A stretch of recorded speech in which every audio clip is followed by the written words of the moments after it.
मला आवाज नाही.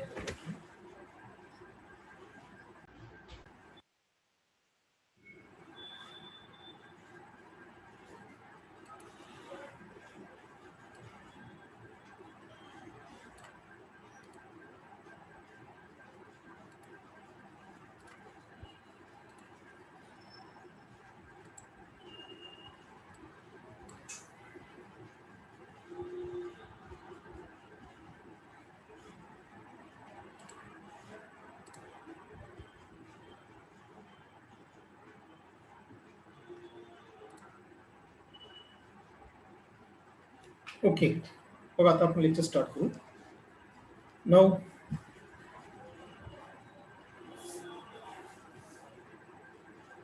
welcome all dear friends. Now welcome in online chemistry BSc first year semester second lecture. Now here today we will discuss the next unit number 5, physical properties and molecular structures. Physical property and molecular structure. Okay.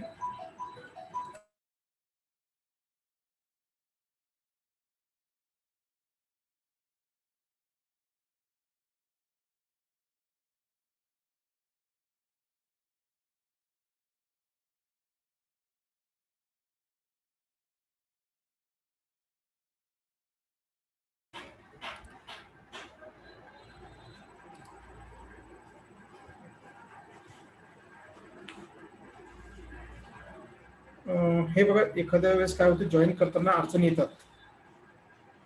म्हणजे आणि आपण काय करतो वेटिंगला, तर काय करायचं, वेटिंगला न थांबता थोडंसं बाहेर पडायचं आणि परत रिजॉईन करून बघायचं.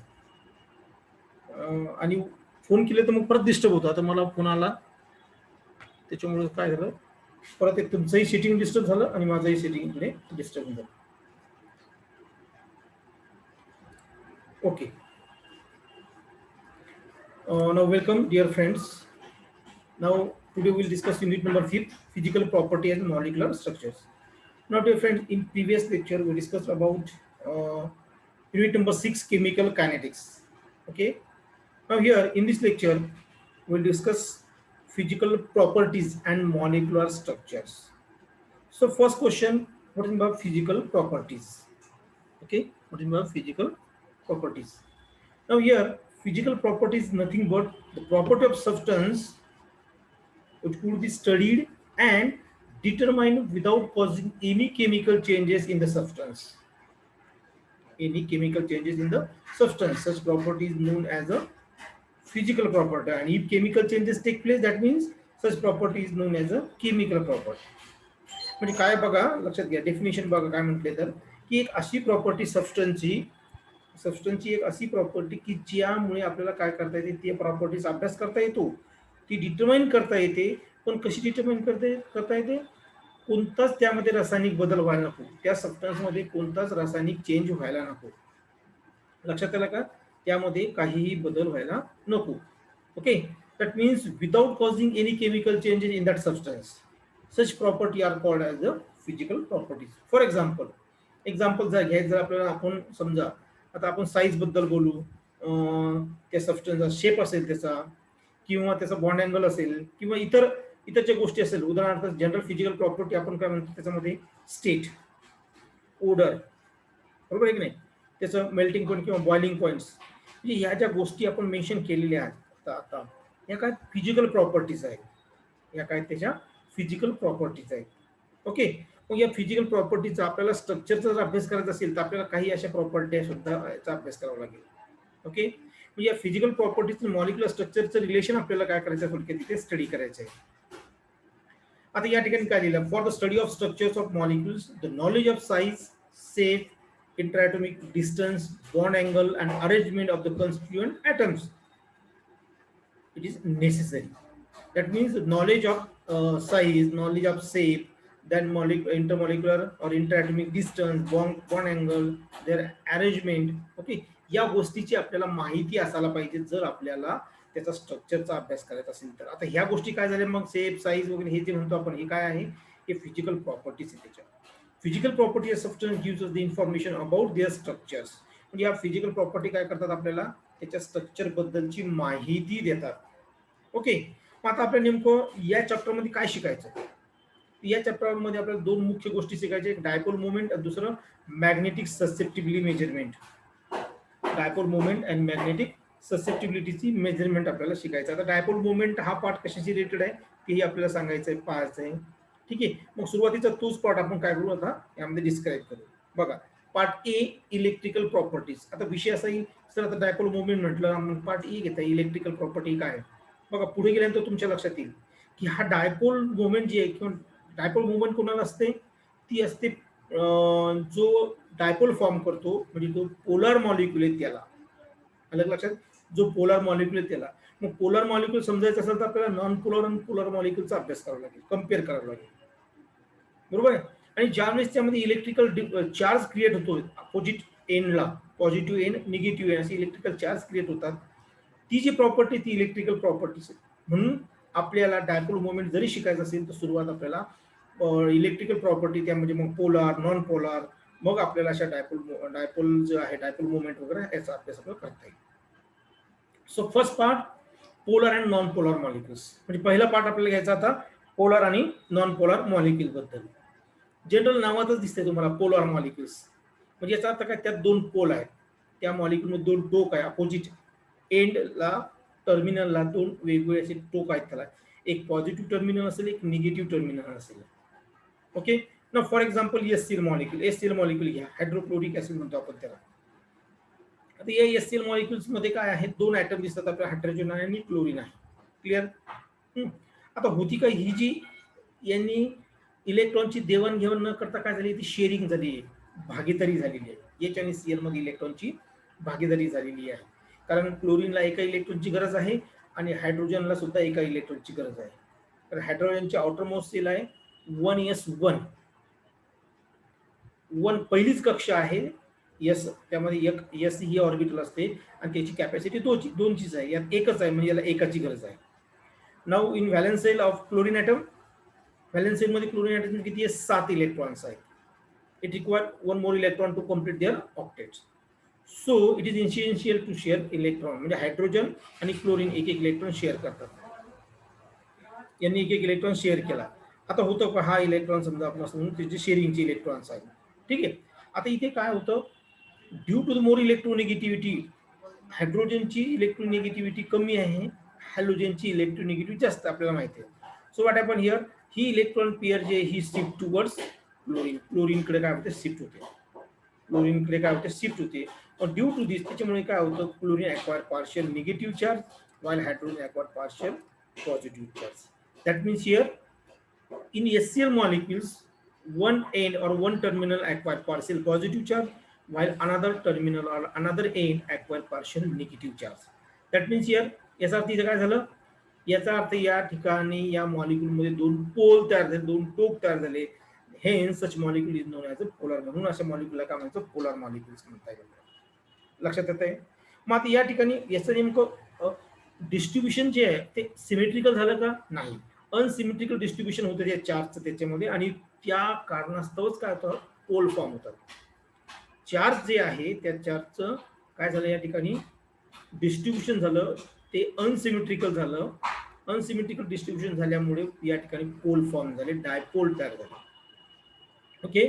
आणि molecule with the dipole is said to be polar molecule. ज्या मॉलिक्यूल मध्ये डायपोल आहे तो मॉलिक्यूल, याचा अर्थ काय असतो, पोलर मॉलिक्यूल.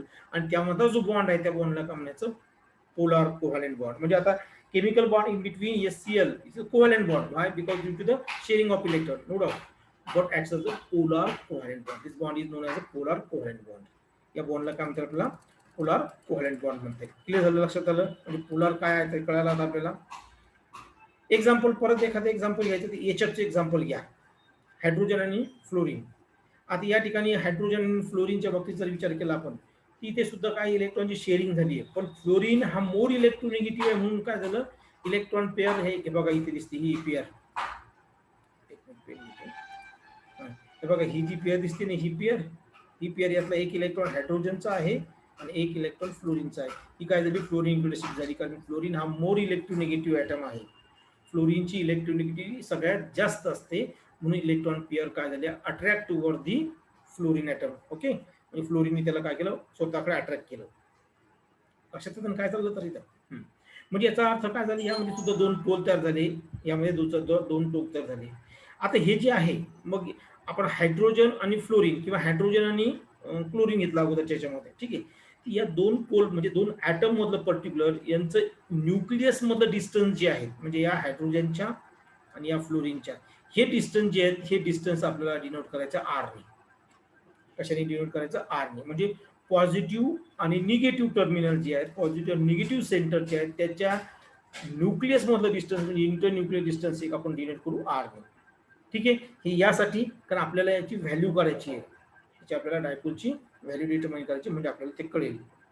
ओके. आता काही एक्झाम्पल, आता सर HCl झालं, HF झालं, हे सगळं हायड्रोजनच्या सोबतचेच एक्झाम्पल्स आहे. दुसरे एक्झाम्पल्स आपल्याला देता येईल का? त्याचे दुसरे एक्झाम्पल्स आपल्याला या ठिकाणी सांगता येईल. परंतु यामध्ये आपल्याला काही आता हे नॉन पोलारचे सॉरी काय म्हणू आपण त्याला, पोलारचे एक्झाम्पल झाले, तसे काही नॉन पोलारचे एक्झाम्पल सुद्धा आपल्याला पाहता येईल. आता बघा, जनरली डायटोमिक मॉलिक्यूल जे आहेत, कोणते म्हटलं लक्षात घ्या, डायटोमिक मॉलिक्युल्स म्हणजे दोन ॲटम पासून तयार झालेले मॉलिक्युल्स. आता दोन हायड्रोजन कंबाईन झाले, हायड्रोजन गॅस तयार झाला, म्हणजे H2 मॉलिक्यूल तयार झाला. दोन ॲटम त्याच एलिमेंटचे दोन ॲटम कंबाईन झाले. तसं पाहता HCl हा सुद्धा डायटोमिक मॉलिक्यूल, यामध्ये दोनच ॲटम आहे HCl मध्ये सुद्धा, परंतु तो जो आहे त्यामध्ये दोन ॲटम जे आहेत ते डिफरंट एलिमेंटचे आहेत. आता हायड्रोजन घ्या, क्लोरीन घ्या, ऑक्सिजन घ्या, हे जे घेतलं आपण नायट्रोजन, हे जे आहेत हे कसे आहेत, यामध्ये यांचे जे ॲटम्स आहेत हे एकाच एलिमेंटचे आहेत या मॉलिक्यूल मधले, पण डायटोमिक मॉलिक्युल्स म्हणायचं. ओके, ते काय झालं, diatomic molecules. So non polar molecules share electrons are equal and does not. आता या ठिकाणी बघा, सिंपल आहे. मला सांगा, या ठिकाणी हायड्रोजन आहे, इथेही हायड्रोजन आहे, बरोबर आहे. H2 मॉलिक्यूल मध्ये दोन हायड्रोजन आहे. मग ही जी पेअर आहे, इलेक्ट्रॉन पेअर जी आहे, ही दोन्ही हायड्रोजन असल्यामुळे दोन्हीची पॉवर जी आहे, दोन्हीची इलेक्ट्रोनिगेटिव्हिटी आहे, ही कशी इलेक्ट्रोनिगेटिव्हिटी एलिमेंटला असते, ॲटमला नाही, ऐक नाही. मग त्या एलिमेंटचे किती ॲटम घ्या, त्यांची इलेक्ट्रोनिगेटिव्हिटी सारखीच राहील. उदाहरणार्थ, हायड्रोजनची इलेक्ट्रोनिगेटिव्हिटी आहे 2.1, हायड्रोजनची इलेक्ट्रोनिगेटिव्हिटी 2.1 आहे, फ्लोरीनची 4 आहे, फ्लोरीनची 4 आहे. तर हायड्रोजनचा ॲटम 1 घ्या का 10 घ्या, त्याची इलेक्ट्रोनिगेटिव्हिटी किती येईल तिथे, 2.1. तसं याचीही 2.1 असेल मग, आणि या हायड्रोजनची किती असेल, 2.1 असेल. म्हणजे याचा अर्थ इलेक्ट्रॉन पेअर ही दोन्ही सारख्या ताकदीने, सारख्या पॉवरनी ओढल्या जाईल. म्हणजे ती मूव्ह होईल का कुठे, नाही. म्हणजे ऍट द मिडल एकदम मधोमध ती पेअर त्या ठिकाणी असेल. म्हणजे अपोजिट चार्ज जे आहेत क्रिएट होण्याचा प्रश्न उरला नाही. अपोजिट चार्ज डेव्हलप होणार नाही, अलग लक्षात, अपोजिट चार्ज डेव्हलप होणार नाही, याचा अर्थ पोल फॉर्म होणार नाही, याचा अर्थ तो मॉलिक्यूल जो तो कसा आहे, नॉन पोलर मॉलिक्युल्स. या मॉलिक्यूलला काय म्हणता येईल, नॉन पोलर मॉलिक्यूल. उदाहरणार्थ H2 Cl2 O2 असे डायटोमिक मॉलिक्युल्स. त्याचबरोबर CH4 CO2 C2H4 हे जे मॉलिक्युल्स आहे, हे एक्झाम्पल्स आपल्याला कसे डायटोमिक मॉलिक्युल्स या ठिकाणी देता येईल. बघा इथे ही भागीदारीतली जोडी यांची, या हायड्रोजनची याची मधोमध असणार आहे. इथे सुद्धा क्लोरीन मध्ये सुद्धा तसंच आहे. म्हणजे याच्यामध्ये जे आहे, ही डिस्ट्रीब्युशन जे इलेक्ट्रिकल चार्ज ही सिमेट्रिकल असणार आहे, अनसिमेट्रिकल नाही. आणि त्याच्याचमुळे काय होईल, त्यामध्ये मॉलिक्यूल जो आहे त्यामध्ये पोल फॉर्म होणार नाही. म्हणजे असा मॉलिक्यूल जो असेल तो नॉन पोलर मॉलिक्यूल्स, आणि जो बॉन्ड आहे त्याला म्हणायचं नॉन पोलर कोव्हॅलेंट बॉन्ड. म्हणजे आता HCl मधला, सॉरी, या हायड्रोजन मधला, या CL मधला, यामधला बॉन्ड कोणता येईल, non polar molecule, non polar covalent bond आपल्याला असं त्याला नाव देता येईल. क्लिअर, इथपर्यंत लक्षात आलं. आता आपण येऊ डायपोल मुवमेंट कडे. डायपोल मुवमेंट म्हणजे काय, degree of polarity of a molecule is usually express in the terms of dipole movement. म्हणजे काय आहे, पोलॅरिटी जी आहे, आता मॉलिक्यूल पोलर आहे हे आम्हाला कळलं, नॉन पोलर मॉलिक्यूल हे आपल्याला कळलं, पण डिग्री ऑफ पोलॅरिटी किती आहे, म्हणजे त्यांनी इलेक्ट्रॉन पेअर किती स्ट्रॉंगली स्वतःकडे अट्रॅक्ट केलेले आहेत, म्हणजे अपोजिट पोल किती त्यांच्यामध्ये रिपल्शन हे किती स्ट्रॉंग आहे, अलग लक्षात, दोन टोकांमध्ये, ठीक आहे, ती किती डिस्टन्सवर आहे, किती लांबपर्यंत गेलेले आहे ते. तर ती जी आहे ती पोलॅरिटी आपल्याला काउंट करायची, डिग्री ऑफ पोलॅरिटी आपल्याला मोजायची आहे. आणि ही पोलॅरिटी आपल्याला जर एक्सप्रेस कसं असेल, सांगायची असेल, तर त्यासाठी डायपोल मुवमेंट ही टर्म्स जी आहे ही या ठिकाणी काय करतात, आपल्याला यूज करतात. म्हणजे हा डायपोल मुवमेंट ही टर्म्स आपल्याला अशा ठिकाणी यूज करायची आहे. म्हणजे or study the degree of polarity of molecules which is expressed in the terms of dipole moment. Okay, आता ते कन्सिडर करू आपण. त्यासाठी आपला डायपोल मोमेंट मांडायची की नाही, मग आपण काय करू, कन्सिडर करू एक मॉलिक्यूल कन्सिडर केला ए बी. यामध्ये दोन ॲटम आहे, एक ए आहे एक बी आहे, दोन्हीही वेगवेगळे एलिमेंट्स आहेत. ओके, आता यामध्ये इलेक्ट्रोनिगेटिव्हिटीचा डिफरन्स आहे. ए आणि बी मध्ये इलेक्ट्रोनिगेटिव्हिटीचा फरक काहीतरी थोडाफार त्याच्यामध्ये येईल असं आपण म्हणू. कोणता मोर इलेक्ट्रोनिगेटिव्ह कोणता मोर पॉझिटिव्ह ते आपण नंतरचा भाग घेऊ. ओके, आणि ते कोव्हॅलेंटली काय बॉन्डेड आहेत एकावर. आता उदाहरणार्थ बघा, हा मोर इलेक्ट्रोनिगेटिव्ह आहे B, so acquire partial negative charge, while A acquire partial positive charge, म्हणजे ही इलेक्ट्रॉन पेअर इकडे शिफ्ट झाली थोडक्यात. ओके, आता या ठिकाणी मग हे जे आहे हे काय डायपोल्स फॉर्म होईल. या ठिकाणी काय होईल, डायपोल किंवा इलेक्ट्रिकली डायपोल या ठिकाणी काय झाले फॉर्म झाले. मग डायपोल मोमेंट म्हणजे आपल्याला काय दाखवता येईल, काय सांगता येईल बघा. आता आपण असं कन्सिडर करू, या दोन्ही मधलं अंतर जे हे इंटरन्यूक्लियर डिस्टन्स जे अपोजिट चार्ज हे आर आहे असं आपण म्हणू. यावरचा जो चार्ज आहे कशावरचा, बी वरचा, तो क्यू म्हणजे मायनस क्यू आहे, आणि यावरचा जो ए वरचा तो आहे प्लस क्यू. ठीक आहे, हे चार्ज आहे आर एवढं डिस्टन्स आहे. आपला डायपोल मोमेंट कशी डिफाईन करता येईल पहा. The product of magnitude of the charge, magnitude म्हणजे व्हॅल्यू किंमत, किती मॅग्निट्यूड या ठिकाणी क्यू, किती घेतली आपण मॅग्निट्यूड यामध्ये क्यू घेतली आहे.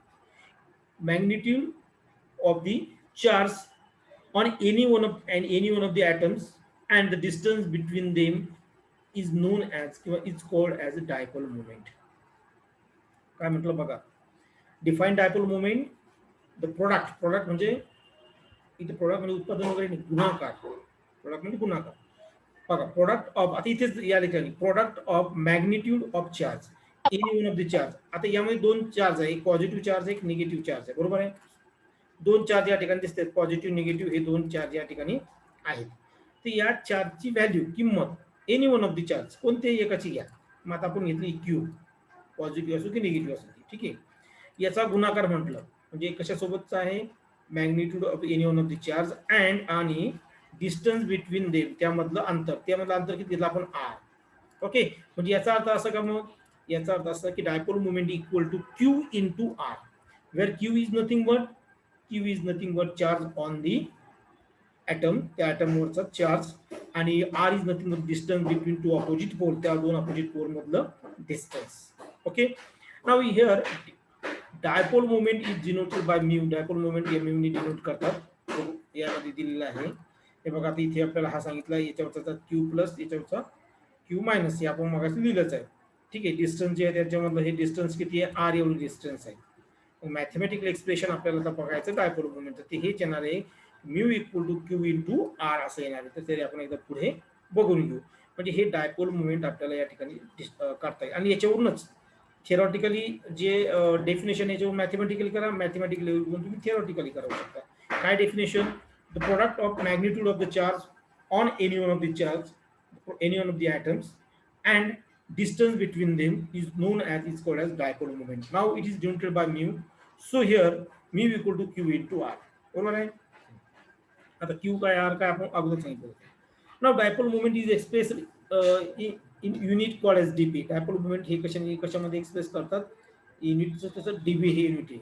ओके, कॅपिटल डी त्या ठिकाणी यूज करतो असतो आपण. It is denoted by capital D आहे दिलेलं इथे बघा.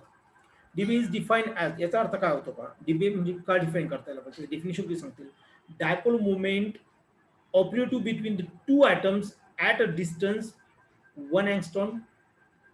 आता म्हणजेच किती, आर इक्वल टू 1 angstrom म्हणजेच किती, 10⁻⁻8 centimetre, and having a charge 10⁻10 ESU, electrostatic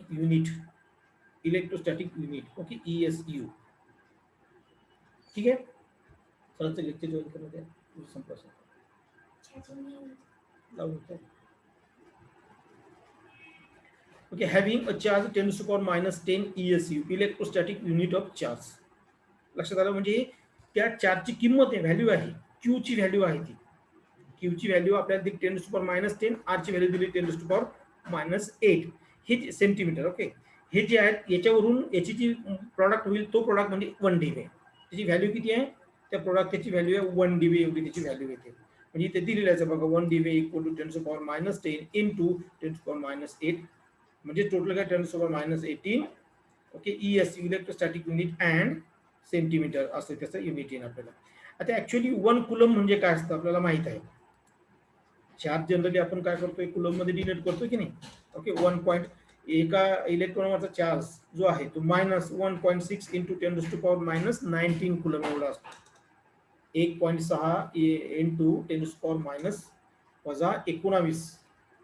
10⁻19 एवढा त्याचा चार्ज, तो एका निगेटिव्ह इलेक्ट्रॉनचा चार्ज. मायनस साईन दिलं तर म्हणजे -1.6 इंटू असं. आणि तेच प्लस म्हणतात तर एका प्रोटॉनवरचा जाईल, तो एका प्रोटॉनवरचा येईल. ओके, असो. तर याच्या कुलम मध्ये कन्व्हर्शन या पद्धतीने केलेलं आहे. म्हणजे इलेक्ट्रोस्टॅटिक युनिट आणि सेंटीमीटर हे जे आहेत, एक कुलमची व्हॅल्यू एवढी आहे, एका कुलमची व्हॅल्यू एवढी आहे त्याच्यामध्ये. तर एवढी जर इलेक्ट्रोस्टॅटिक युनिट आणि कुलम असतील तर किती आपल्याला या ठिकाणी कुलम कॅल्क्युलेट करतात त्याची व्हॅल्यू येते बघा यामध्ये 3.336 इंटू 10⁻13 या फॉर्म मध्ये. ओके, आता एक कुलम मीटर मध्ये, सीएम नाही, आता सेंटीमीटर नाही, एक कुलम मीटर मध्ये लक्षात घ्या, कुलम मीटर मध्ये. ओके, असो. हा, तर हे जे आहे हे आहे डायपोल मोमेंट. कशी एक्सप्रेस करायची डायपोल मोमेंट एकदा आपल्याला कळालं जातं. म्हणजे हा प्रोडक्ट आहे, कशाचा प्रोडक्ट आहे, magnitude of the charge in one of the atoms into internuclear distance, त्याच्यामधलं अंतर जे आहे ते. ओके, आणि याचं युनिट काय, डीबी याचं युनिट आहे. इथपर्यंत लक्षात आलं. आता ही कशी एक्सप्रेस, आपल्याला कसं कॅल्क्युलेट करता येईल मग डायपोल मोमेंट, तर त्यासाठी काय दिलं, पण dipole moment can be calculated or determine experimentally. Its value can be give an idea of polar character of molecules. थोडक्यात काय, डायपोल मोमेंट व्हॅल्यूवरून आपल्याला मॉलिक्यूल पोलार आहे की नाही कळेल. आणि सिंपल साधी गोष्ट लक्षात घ्या. आता डायपोल मोमेंटच्या व्हॅल्यूवरून आपल्याला पोलार आहे कसं, कशामुळे, कारण डायपोल मोमेंटची जर व्हॅल्यू असेल तर याचा अर्थ त्या ठिकाणी तो मॉलिक्यूल नॉन पोलार आहे.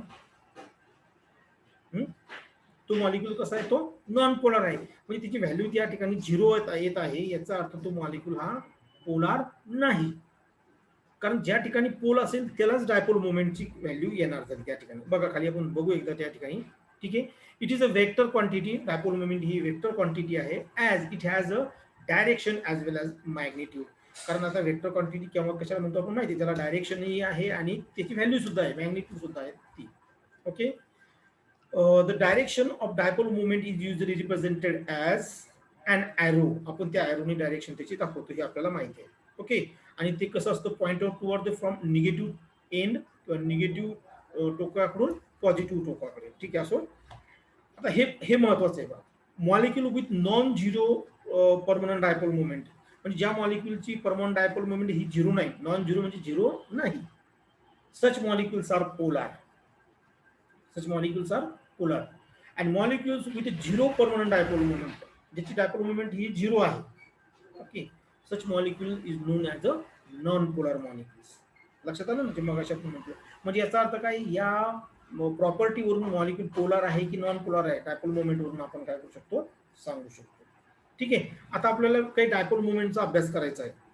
त्यातली पहिली डायपोल मोमेंट घेऊ आपण आता, इंड्यूस डायपोल मोमेंट. काय आहे इंड्यूस डायपोल मोमेंट, ही आपण पहिली त्यामध्ये आता घेऊ. आता इंड्यूस हा शब्द कसा आहे, इंड्यूसचा अर्थ समजा जनरल, आता आपल्या इंड्यूस डायपोल मोमेंट म्हणजे डायपोल मोमेंट त्याच्याकडे नाही, डायपोल मोमेंट त्याच्याकडे नाही, पण आपण काय करू शकतो, त्याच्या सानिध्यात राहून किंवा उसनवारीवर ती डायपोल मोमेंट डेव्हलप करू शकतो, त्याच्यामध्ये डायपोल मोमेंट डेव्हलप करू शकतो. याचं एक बेस्ट एक्झाम्पल सांगतो तुम्हाला. बघा, आवाज येतोय, कोणी सांगा एक जण. हॅलो, येतोय सर. ओके ओके, तर काय म्हटलं आपण, याचं एक एक्झाम्पल सांगतो. इंड्यूस डायपोल मोमेंट म्हणजे मी काय म्हटलं, म्हणजे तो जो आहे त्याच्याकडे परमनंट डायपोल मोमेंट नाही, स्वतःची डायपोल मोमेंट नाही, तो उसनवारीवर डायपोल मोमेंट घेतोय. उदाहरण सांगायचं म्हणजे बघा, आता एक मॅग्नेट आहे, आपण घरी बऱ्याच वेळेस असं खेळतोय ह्या गोष्टी. मॅग्नेट आहे आपल्याकडे, एक लोहचुंबक म्हणतो मराठीत त्याला आपण. आणि आपण काय केलं, त्याला एखादा खिळा आणला, लोखंडी खिळा, आणि तुला आपण चिटकवतो का, बरोबर आहे. पण आपण तो खिळा 1-2 दिवस त्याच्याकडे तसंच ठेवला त्याच्यावरती, लोहचुंबकावरती, आणि मग आपण ते लोहचुंबक काढलं. तो लोहचुंबक सॉरी तो खिळा काढला आणि त्या खिळ्याला दुसऱ्या टाचण्या वगैरे आपण असं जवळ नेलं तर काय करतो तो त्या टाचण्या वगैरे त्या काय करतो अट्रॅक्ट करतो.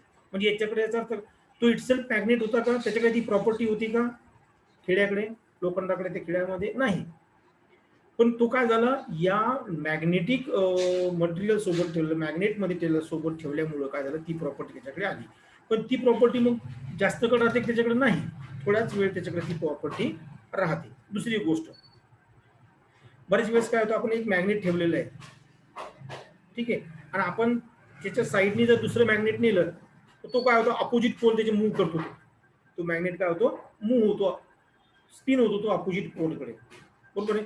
म्हणजे याचा अर्थ काय झालं, आणि जसं आपण ते मॅग्नेट काढून घेतलं की तो पुन्हा त्याच्या ओरिजिनल पोझिशनला येतो. म्हणजे याचा अर्थ काय आहे की ही जी डायपोल मुवमेंट तो दाखवतो, कशी दाखवतो इंड्यूस दाखवतो, स्वतःची त्याच्याकडे नाही, परमनंट त्याच्याकडे नाही, जी आहे ती कशी इंड्यूस आहे. ओके, ठीक आहे. आता आपण बघू इंड्यूस डायपोल मुवमेंट म्हणजे काय. When a non polar molecule, बघा आता मुळात तो पोलर आहे का, पोलर असतात. पोलर मॉलिक्यूल म्हटलं की त्याच्याकडे काय येते dipole movement. Non polar molecule घ्यायची काही आपण असे place in electric field.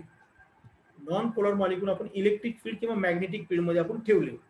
Non polar molecules acquires dipole movement, आणि तो काय करतो मग त्याच्यामध्ये डायपोल मुवमेंट डेव्हलप होते. कशी एक जनरल पहा, समजा आता आपण यामध्ये पॉझिटिव्ह चार्ज आहे, निगेटिव्ह चार्ज आहे, काही पॉझिटिव्ह चार्ज आहे, काही निगेटिव्ह चार्ज यामध्ये आहे उदाहरण. ओके, आता जसं आपण मी याला या ठिकाणी जसे मी याच्यामध्ये इलेक्ट्रिक फील्ड अप्लाय करतो, याला जशी आपण इथे या ठिकाणी इलेक्ट्रिक फील्ड यामध्ये समजा याच्यामध्ये ठेवलं, ठीक आहे, हे पॉझिटिव्ह टर्मिनल आहे, हे निगेटिव्ह टर्मिनल आहे इलेक्ट्रिकचं.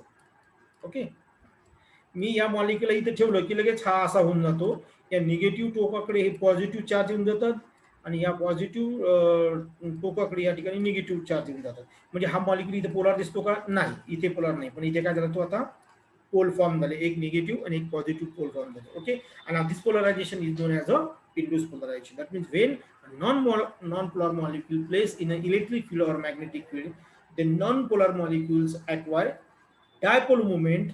Okay, dipole moment. This process is known as the induced dipole moment. This dipole moment is known as the induced dipole moment. Okay,